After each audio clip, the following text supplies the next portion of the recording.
Family Ties. Justine has made an appealing character out of Mallory Keaton, the born-to-shop sister of Michael J. Fox. Justine didn't plan on becoming an actress. In fact, she landed the role of Mallory almost by accident. I remember sitting in there and, I said, so do you want to be an actress? And I said, I don't know, I've never thought about it. I just got up going to school. So I guess because of my ignorance of what was going on, I typified Mallory. So I got it. Has Mallory turned out to be a bigger role than you thought it would be? Sure, yeah, because Mallory was very undefined in the beginning. And they more so wrote for the character of Alex. They'd give me like a little subplot or something. And, if Mallory's in the right place, she just... You were so ignorant of the ways of television and were very young. Mallory must have come very easy because she's kind of a ditzball, and that's where you were. That's certainly not where you are now. As the years have gone on, has it become increasingly difficult to be Mallory? No, because she's much more substantial now. She's very maternal. She very much knows people. She'll think before she speaks, unless it's a, derogatory, towards herself. So she's gotten more like Justine as opposed to Justine getting more like her. Oh, I don't think I'd ever get close to my characters. That'd be scary.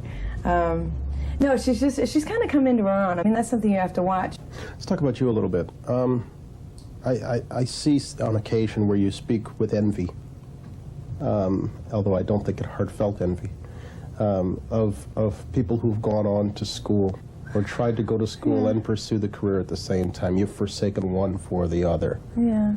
Any second thoughts? No, I mean, it's like there's a fork in the road, and one goes to the ski slopes and one goes to the beach.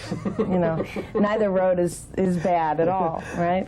I assumed that I could go, that was my presumption, that I could go to school while doing the show. You once told me that you saw yourself having 5 careers by the time the whole shooting match was done.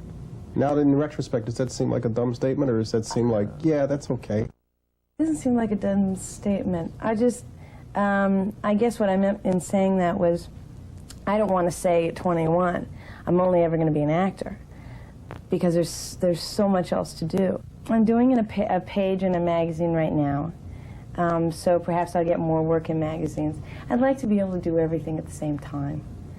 So you'll be producing something, you'll still be acting, you'll be doing some writing. Yeah, driving myself insane. Maybe taking care of a family. Somebody else can do that. Somebody else can do that. I mean, you've always liked yourself a lot and had enormous confidence in yourself. Where does that come from? I think it has to do with my parents and the way they brought me up.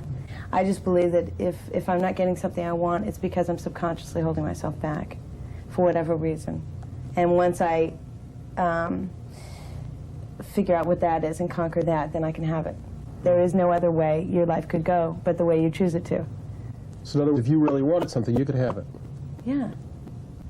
And it's obviously gone much better than you thought it would. I mean, what an incredible job I've got. And I'm working with these incredibly talented people, and very nice to boot. And I've got this character I know really well, so I go in, I do the character, and I, clown around with everybody, and they pay me for it. And pay you well for it. Yeah, and you have to look at that and say, I fell into something. I lucked out. Because all the years that you did Family Ties, our network and everything, I don't know why I never talked with you, but I didn't. I don't know. So it's fun to finally get a chance to meet you and talk with you. Thanks. Enjoyed your performance in The Night We Never Met. But I was somewhat puzzled by this girl, except that I'm sure that there are lots of people in the same situation. Here she is, a really neat woman, and she's engaged to this guy who's, cheating on her all the time, and doesn't seem to have any of the same interests that she has. So I'm wondering, obviously she loves the guy, but I'm wondering, what is the big attraction for her? Why is she in love with this guy? I think there's something about the core of him that she's in love with. And the way their relationship is now, where they are at these points in their lives, is that she, like many people, is greatly afraid of intimacy. And the way he is enables her to not have to confront that, because she's so consumed with cleaning up after him because he's being messy, or trying to communicate with him because he's being shut down. So as long as she has these barricades, she doesn't have to be intimate with, she doesn't have to show that she's vulnerable and you know, have two people get intimate. And but at the point at which you meet her in the film, she's realizing that, and once you know it, you can't pretend you don't know it anymore. That you're backing away from being close to the person that you love. And so that's why when she comes up, when she meets Sam and she bursts in there, I mean, everything's just exploding in her. It has nothing to do with Sam or the situation. It's just, she's just so confused. She doesn't know what to do with herself anymore. So I think if the film were to go on, you'd see the two of them, you know, really behaving the way they want to behave and saying the things they want to say. And instead of just cleaning up his clothes, she'd say,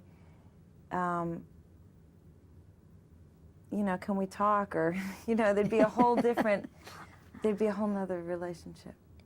Well, that's interesting. I always like to find out from actors and actresses how they perceive their character, because not everything is on the page for you to get it off the page. And so it's interesting that you come up with this background for her. Yeah. Justine, do you remember the very first apartment you ever had when you were out on your own? Sure. What was it like? Well, there was one that I had in New Mexico for a little while. But the one I remember the most is in Los Angeles. The top of this very old building had real tall ceilings and original fixtures from 1928, hardwood floors. It was exactly what I wanted, and it was great. Was it a decent place to live, or was it kind of a dump? No, it was, come on, I was doing the show at the time, so it was pretty nice.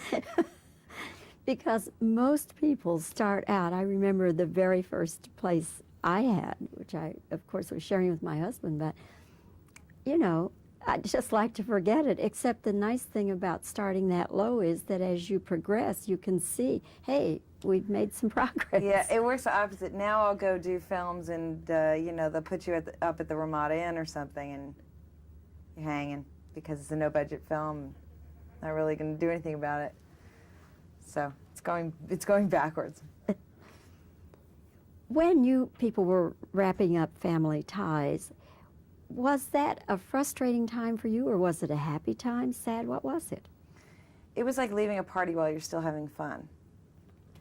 You know, you don't want to stay until you get sort of tired of it, and you don't want to leave before you've really enjoyed yourself. So it was, you know, it was all voluntary, the show ending, of course. Everyone just thought it would be best. Did you miss it? It's like, it's both. I mean,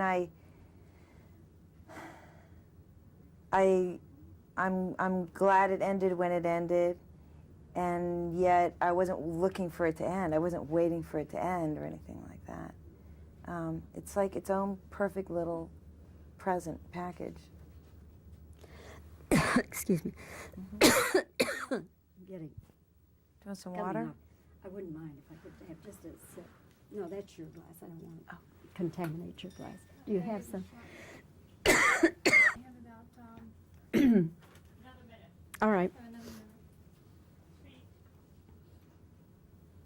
Justine, you're one of these people who started at a very young age. Do you feel that by starting to work at such a young age, you missed anything in life or missed part of your childhood?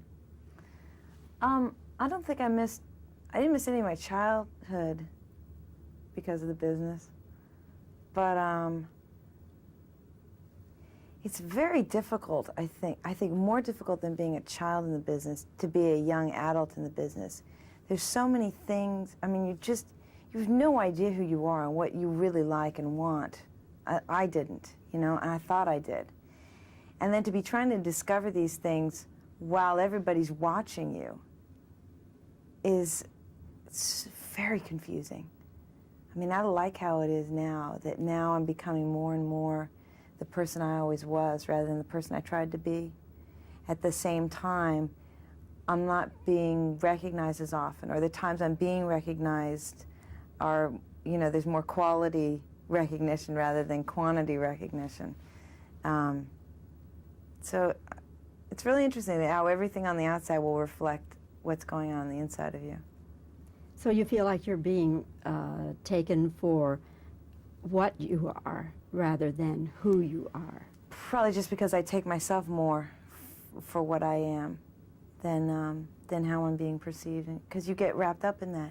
You get really wrapped up in that. How am I being perceived? You know, is it okay if I have this opinion, that opinion? I mean, I still struggle with it. You know, how do I really feel about it? Like, I haven't done one of these interviews for a long time. You know, and how would I really answer that question? Not how do I usually answer that question, you know? Well, Justine, lies a body of water named for a famous explorer. Name this body of water. Southern tip of Chile. The Hudson River. That's not right. The degree to which audiences are fractured, I think that's the biggest difference. You know, back when I was doing Family Ties, we averaged 26 million people an episode. You know, every week, 26 million people tuned in, and that was just like normal for us. Or any show that was, you know, was ranked like that. And now a top-rated show is like ecstatic if they have like a 10 share. But at the same time, you have a lot more companies doing projects, so there still is a lot of work. And then on the plus side, I'll say that social media and the internet make it a lot easier, I feel like, to make connections with other filmmakers, with distributors. You know, in the past you'd have to meet them in person or have someone introduce you. Like, there's no, how are you going to research how to get a hold of them? I mean, it was much more difficult. I mean, any kind of research was much more difficult. So there's good and bad, you know. There's more work. It's easier to connect with people, and yet it's much more difficult to get a concentrated audience for a project. Please welcome Justine Bateman.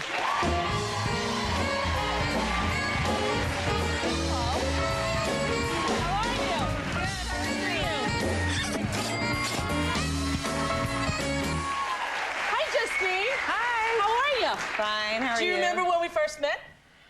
Wasn't it at a party? It was a post office box. Was it? Do you remember on Ventura Boulevard where you used to get your mail sent? Yeah. And I used to get my mail sent there too. And I went in and you were giving cookies that you had baked for Christmas to the people who worked in there. Isn't that funny? Because I remember meeting you at a party in New York. Really? But so it was twice. But you see, the cookie thing really impressed me. Because first of all, I thought, who knew? Justine Bateman bakes. You know, that's a good thing too. Yeah, on some maniacal night, I was probably baking. Yeah, are you a good baker? I don't bake anymore. I No? had to give that up. Yeah. Really? It was just a fluky bake night that I caught you. Yeah. I wanted one of those cookies. And I thought it was kind of you, you know. How's it going? Great. Yeah, everything's good. Yeah, Show's cool. doing well, Men Behaving Badly. Yeah, it's doing great. With the crazy Rob. You enjoy it? You having a good time? Have you worked with him? Yes, I have. Rob? We did stand up together for many, many years. Yeah, he makes me laugh so hard. He makes it really fun. He's a very funny guy. He does this great thing in his routine about setting the clocks back that his shop teacher calls him and says, Rob, it's Mr. Smith, your shop teacher. Remember to set your clocks back. I guess it doesn't make sense out of context, but it was funny when he did it. Now, were you eager to get back in a sitcom after so many years on Family Ties? No, I kind of, it just didn't feel right. I mean, I wanted to do other stuff. I did like theater and films and performance art and all that. And then one day it just felt right, so. You said yes. Yeah. How long did you do Family Ties? A long time? 7 years. 7 years. Yeah. Yeah, that's a lot, isn't it? Yeah. People love it. Yeah. It didn't feel like it at all. It didn't feel like a long time at all. You know, I guess when something really clicks. Yeah, it goes quick. Know, sure. Yeah. How old were you when you started? I don't. 16. You were 6. You were just a kid. Yeah. See, we all watched you grow up. Yeah. From 16 to like 22. 23. Now, are your parents in showbiz? Because you and your brother both are so successful. Jason is doing Chicago Suns. Yes, very funny. He's a cutie patootie, your brother. Yeah. Yeah. But did your parents like encourage you guys to go into? It was really my brother who, you know, just decided he was going to be an actor when he was like 11 or something.